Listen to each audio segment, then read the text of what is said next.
Salut à toutes et à tous. Aujourd'hui, on se retrouve dans une bonne vieille salle de cinéma, l'endroit idéal pour causer du dernier film de Steven Spielberg.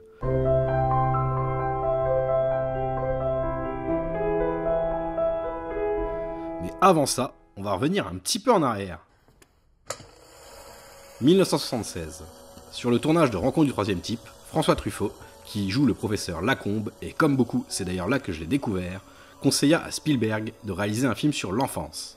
Un conseil qui conduira le jeune cinéaste, au début des années 80, à laisser à Tobe Hooper le soin de réaliser son film de maison hantée, pour plutôt développer avec Melissa Mathison une toute autre histoire, initialement titrée A Boy's Life, avant de connaître une consécration planétaire par ces deux simples lettres. Si le film parle de nouveau de Rencontre du troisième type, le point de vue du père irresponsable passe cette fois-ci à la famille laissée derrière, et plus particulièrement à celui d'Elliot, un garçon qui doit faire face à la séparation de ses parents. Et oui, si E.T. s'est imposé comme un grand film sur le deuil, il n'aura échappé à personne qu'il était évidemment très personnel pour son réalisateur, qui déclarait d'ailleurs déjà tout son amour pour John Ford.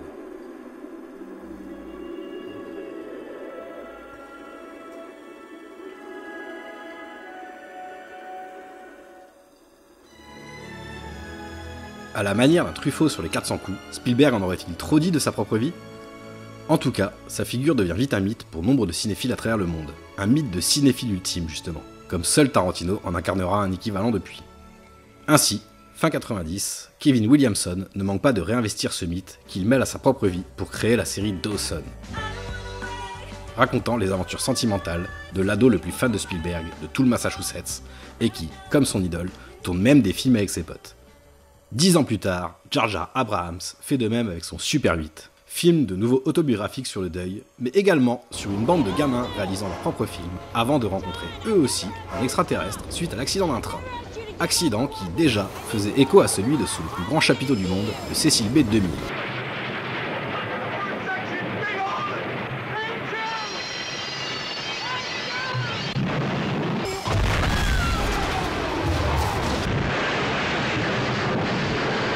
Une scène qui était peut-être d'ailleurs un apport au scénario de Spielberg lui-même, puisqu'il a été à la production de ce Super 8 et aurait accompagné Abrahams à l'écriture. Une scène sur laquelle Spielberg reviendra aussi particulièrement dans Les Fabelmans, en faisant le déclencheur de la cinéphilie de Sam, son alter ego dans le film. Le réalisateur en culotte courte reproduit avec fétichisme le déraillement du film de 2000, avec ses propres maquettes, pour un résultat quand même vachement plus efficace que celui bordélique de ce pauvre Jar Jar.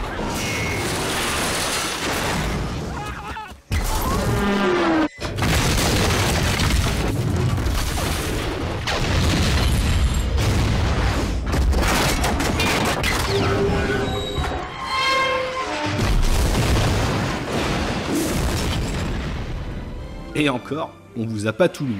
Spielberg, lui, profite de la séquence pour proposer son contre-champ d'une mythique naissance cinématographique. Et ouais, c'est ça The Fabelmans, une façon pour Spielberg de se réapproprier enfin sa propre histoire pour parler directement de cinéma. I've been hiding from this story since I was 17 years old. I put a lot of things in my way of this story. I told this story in parts and parcels all through my career, but I never had the courage to hit this story head on. Si les noms sont modifiés, on retrouve dans le rôle de sa mère Michelle Williams, découverte justement dans Dawson, dans celui de son père Paul Dano, Seth Rogen pour jouer le sympathique oncle Benny, et pour l'incarner à l'écran, d'abord le tout petit Matteo Zorian, puis adolescent Gabriel Labelle, version idéalisée mais au mimétisme bluffant avec le cinéaste. Il y en aura bien pour réduire ce flamboyant The Fabelmans et son portrait d'enfant prodige à un geste d'orgueil. Mais, pour reprendre la célèbre réplique de l'homme qui tua Liberty Valance, When the legend becomes fact, print the legend. He's right,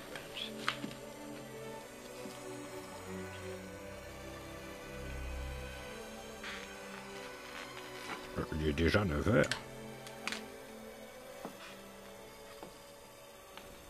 Et après Tarantino, P.T. Anderson ou encore James Gray, on peut se demander si se tourner ainsi vers leur enfance, ou du moins l'enfance de leur art, n'est pas tout simplement une ultime démarche d'auteur face à un Hollywood de PDG qui laisse aujourd'hui peu de pouvoir aux réalisateurs.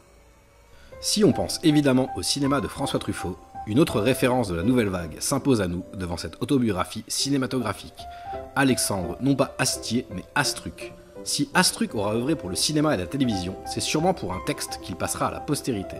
L'article « Naissance d'une avant-garde » paru dans la revue L'Écran français en 1948, dans laquelle il développe le concept de caméra stylo. Dans cet article, il explique que le cinéma est un art à part entière, qui a ses propres spécificités, affranchies du théâtre, de la littérature et des arts picturaux. Ici, c'est le cinéaste ou réalisateur qui est l'auteur de l'œuvre et la mise en scène son moyen d'expression. Si Spielberg engage sa plus belle plume, Tony Kushner, pour reprendre avec lui un script déjà travaillé depuis 2 décennies avec sa sœur Anna, c'est bien sa mise en scène qui en fait une œuvre, son œil qui, à travers sa caméra stylo, écrit cette histoire. Une histoire écrite également à l'encre éblouissante de la lumière de Janusz Kaminski, son fidèle chef-op. Depuis la liste de Schindler, leur collaboration a pu prendre diverses formes, sa lumière radicale est souvent désaturée, divisant même parmi les fans de Spielberg. S'ouvrant comme jamais à la couleur sur West Side Story, Kaminski permet ici aux images du cinéaste de communiquer directement avec le Technicolor de grands maîtres tels que Cecil B. DeMille ou John Ford. Et les Fabelmans semblent même lever le voile sur cette lumière particulière, frappant du fond du cadre pour inonder l'image de flair et d'éclat. Et si cette lumière n'était pas depuis le début celle d'un projecteur de cinéma, celle qui, du fond de la salle, rend la magie possible? En tout cas de la magie, il y en aura ici. D'une danse éclairée des phares d'une voiture, au marchandage avec l'oncle Benny, d'un grand classique hollywoodien à un film de plage étudiant soulevant les paradoxes de la création artistique, The Fabelmans explore la magie du cinéma, une magie dangereuse qui consume ceux qui en tombent amoureux. Pour moi, en salle, ça a commencé il y a 30 ans avec Hook, et pas très longtemps après Jurassic Park, puis année après année, à chaque nouveau film, qui, ambition des Oscars oblige, sont d'ailleurs souvent sortis en France pour mon anniversaire, c'est comme si tonton Spielberg m'offrait le plus onéreux des cadeaux. Une super production hollywoodienne, rien que pour moi, que la salle soit remplie ou non.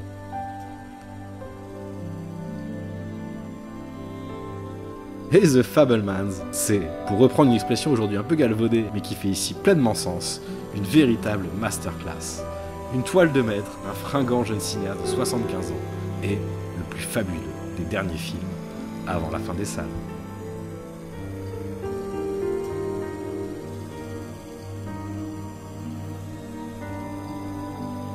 Voilà, n'hésitez pas à vous abonner à notre chaîne, c'est gratuit, merci et à bientôt. I thought that was the greatest show on earth.